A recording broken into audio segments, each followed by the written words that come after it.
Hey guys, it's Zaria. Welcome back to my channel.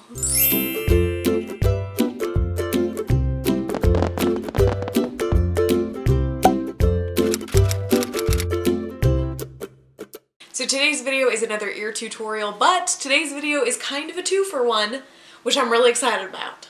So if you guys didn't know, I am a really big Marvel fan. I have not actually ever done Marvel ears on my channel until now. So I have always been a huge Loki fan. I've loved him before Marvel did it, honestly, because I was super into the comic books and the cartoons and like the stuff from my childhood. So Loki is always a character I really liked. I love that he's a shapeshifter. I love that he's kind of a trickster, and I love his character arc of becoming a good guy. So when the Loki series came out and, you know, we've got all these different variants of him, I just was over the moon, excited, in love. Cannot wait for season 2. I already Googled when it's coming out and I was very disappointed with the answer.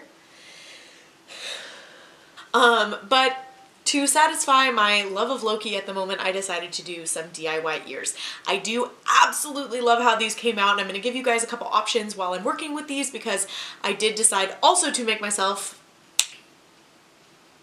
a set of horns. Because why not? So spoiler alert, these horns are going to be featured in another video, so stay tuned for that. Actually, 2 more videos. Oh my gosh, I'm so cool. Anyway, the horns actually were what I started with. I discovered how to make these for $2. Well, okay, like $3 if you include the spray paint. But you basically are going to be able to make these from either some headbands from Dollar Tree or going to Walmart and picking up a 3-pack of headbands. That's what I did. But I'm going to walk you guys through the horns first, and then if you would like to make the ears as well, or maybe you're more interested in the ears, I will timestamp it here. So horns are going to be first, then the ear tutorial, and without any more chit chat, let's jump into these tutorials.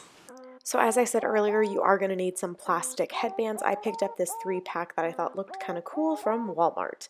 You can find them at Dollar Tree, just make sure they're ones that you like the shape of, because we will not be altering the actual shape of the headband all that much. Now I am going to be spray painting these. I picked out the tan one first because I thought that would make the best, like, take to the spray paint the best for the actual horns themselves. So I kind of found the center of it, and then I'm just using some craft scissors that I have to cut down the center of the headband in order to make 2 separate horns. Now once I had that cut in half, the next step is going to be just kind of trying to figure out placement. So for this was a lot of trial and error for me, guys. It was just kind of like seeing where they fit and how I liked them. I would highly suggest doing this with a mirror in front of you, because you're going to want to see how they look when you actually hold it up to your head. I did also notice that these headbands have these little spiky teeth on the bottom, and I didn't want those like pushing into my forehead or looking weird on the back of the horn. So I'm taking an X-Acto knife and I just kind of like rubbed it over the teeth, and it took them right off. It made it like a nice smooth surface. So I'm going to show you guys how I did that here, but just lay it flat on the table and then take an X-Acto knife and just push across. It was super easy to do. They honestly just like popped right off. No big deal, no fuss. And then after doing that, you can go ahead and move on to spray painting. Now, if you're at all worried about your spray paint adhering, you can always sand these down first. I did not, and it took 2 coats of gold spray paint. After spray painting them, I did Mod Podge over them because obviously I don't want them to get scratched or scuffed. I will tell you guys, I actually flew with these. You'll see why later on, but I did fly with these in my carry-on, and the way there, one of the horns did pop off. So the good news is you can just hot glue it back on, no problem. But I will just tell you guys, they're such an odd shape. Traveling with them can be a little bit tricky. Okay, so now that it's all painted and everything has been Mod Podged, I am going in with some hot glue at first, trying to just get like a base attachment, but this honestly did not work. It just wasn't enough for the hot glue to grip onto, and the hot glue was taking so long to dry that even with me holding it still, it just kept shifting, and I was too worried that they would look wonky on my head if they weren't perfectly placed. So in order to hold them in place, I took some floral wire that I have from the Dollar Tree and I just wrapped it around the horns in order to keep them in place. Then I'm going to go in with these little snippers, because if you guys see here, there's a huge stick of headband like sticking out where my forehead is going to be, and that would not be very comfortable. So I am trimming them up. After you trim them up, I would suggest re-securing your wire down just to make sure, you know, they didn't wobble around. And again, try them on your head before you go to this hot gluing step, because you want to make sure that you like how they look. And then go in with your hot glue gun in any place that the horn touches the headband that's going to go on your forehead. Make sure that you are really good at reinforcing that with some hot glue. I am going to go in and spray paint this afterward, and now thinking about it in this moment, you probably should assemble them first and then spray paint them. That makes way more sense, but that's not how I did it. So full honesty, you guys decide which way is more efficient, but this is what it looks like as it's drying, and all you have to do is wait for the hot glue to dry, give it one more coat of gold spray paint, and remove the floral wire, and you're all done.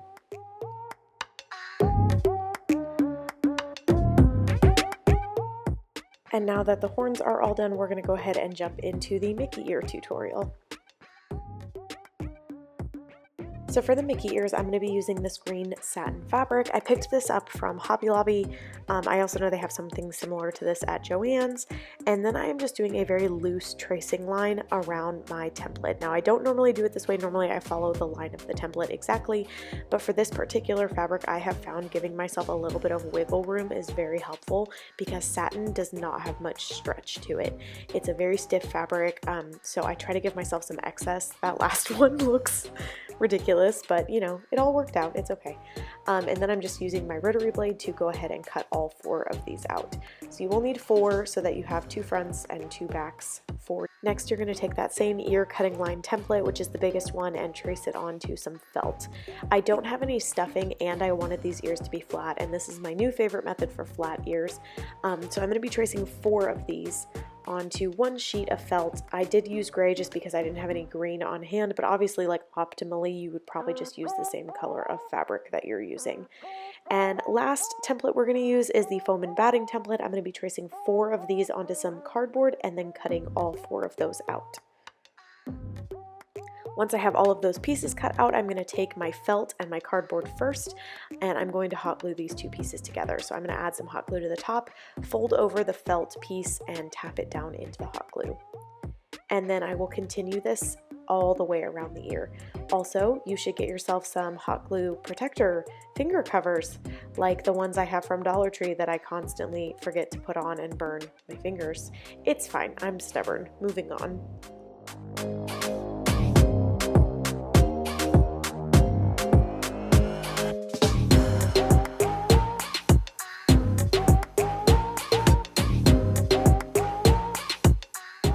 I wanted to show you guys what the felt pieces look like when you put them together. This is why this is my new favorite method, because that giant gap that you normally get doesn't happen when you use felt to cover it. So highly recommend this new kind of method that I made. But next I'm going to be covering up with the green fabric. I am using the wonkiest one just to show you guys that it did work out, but I'm going to fold over the fabric the exact same way I did with the felt. I also wanted you guys to see this is why I cut so much excess, because I needed it to be able to pull all the way across the felt and the cardboard. But unfortunately, I got completely out of frame. I'm so sorry, you guys, but I also wanted to show you guys these little pink clips I got from Dollar Tree.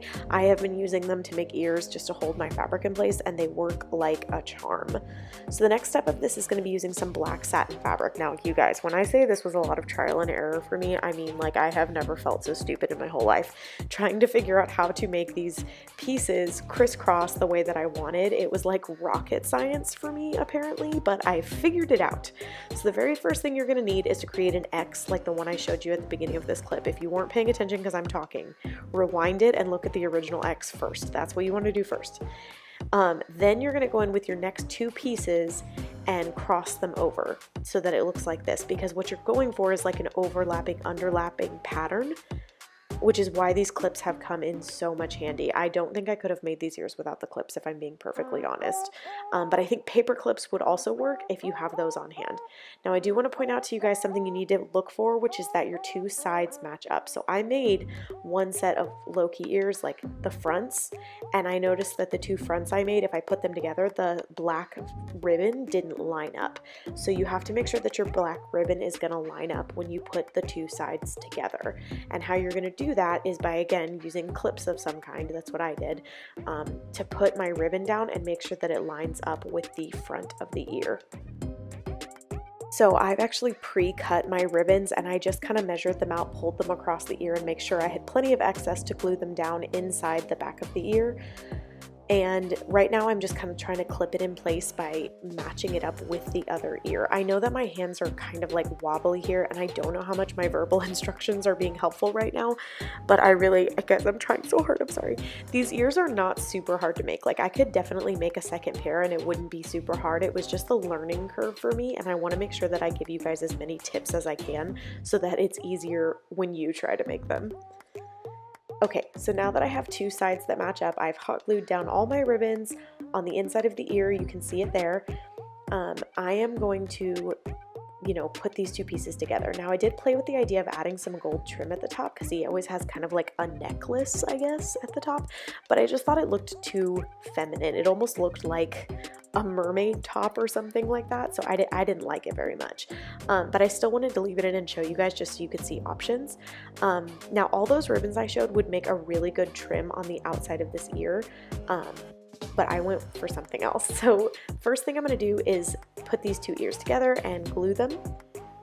Which, by the way, if the actual ear assembly of this tutorial is not making sense to you guys, I have over 60 DIY ear tutorials just on the physical assembly of the ear, so you can always check those out or leave questions for me down below if you have them. Now for the trim, quote unquote, on this ear, I decided to use some actual gold costume jewelry that I had on hand. I will warn you guys, it's heavy. This is going to add some weight to it and make it heavy on your head. But Loki is just, he's extra. So I wanted to be extra. So I put actual faux gold jewelry on these ears because I just felt like it was the perfect touch. But if you're prone to headaches or if you're worried about wearing these all day in the parks, I would definitely opt for fabric ribbon so that you don't give yourself a headache in the name of being extra, okay? Now, how I added this on is I basically just used my snippers and had to clip off the ends and do a good amount of hot glue on the ends. Other than that, it was the same process as adding fabric trim. But yeah, they're heavy.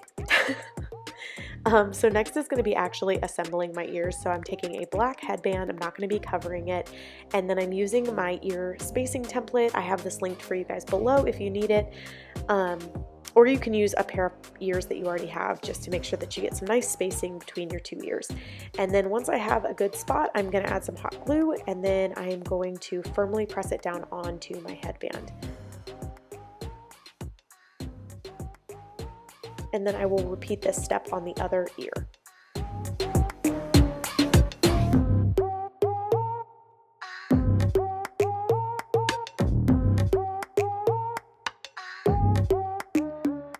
Now for the center of the headband, this is a little bit different. So I thought this is what I was going to do. I was going to use the same headband method that I used to make the horns earlier, but I really just did not like how it looked when I put them on my head. So totally y'all's call. I mean, if you have them on hand anyway, you can always try it, but I just did not love how it looked. And then I tried trimming them down and making them shorter, which right here, I liked how it looked. In my hand, I was like, oh yeah, this looks great. But then when I put it on my head, it just didn't look like Loki. They just looked like these two weird gold things sticking out of my head. So I'm still showing you guys just to give you some options, but I opted for something a little bit different. Originally, I did actually think I was going to do this to the point where I actually hot glued them in place, and then I had to rip them off, but I figured I would show you guys anyway. So this is what it looked like with the horns in place. Sorry for the piece of headband behind it. That looks a little confusing. Okay, moving on to what I actually did, which is I took some craft foam and I used this cutter that I have just to make a little strip of it. This part, again, I think it's more useful to watch what I'm doing than to listen to me explain it, which I'm sorry, I just think that it is more helpful. So I'm using a cutting mat and an X-Acto knife, and I just traced the curve of my headband. I'm going in with my X-Acto knife and I am going to cut out that portion of it. Now, a little warning, I did not even realize it right away, but the craft foam that I first used has paper on the backing because it has a self-adhesive backing.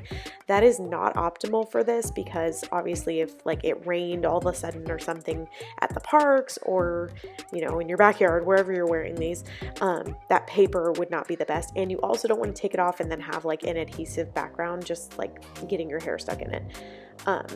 But anyway, next I made the curve and then I basically cut it off and then tried to use it to make it symmetrical on the other side.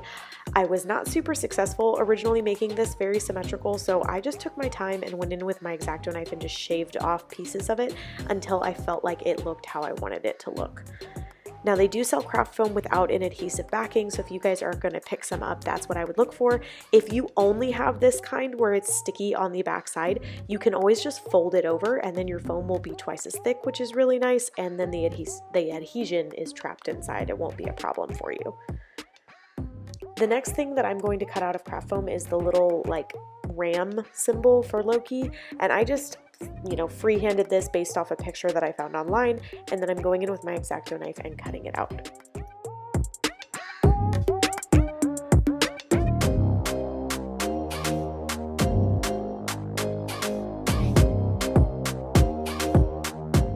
Before I take it out to spray paint it, I just want to make sure that I like the actual placement of it and sizing of it. I do, so I will take this out, spray paint it gold, and now we are going to attach it to the ears themselves.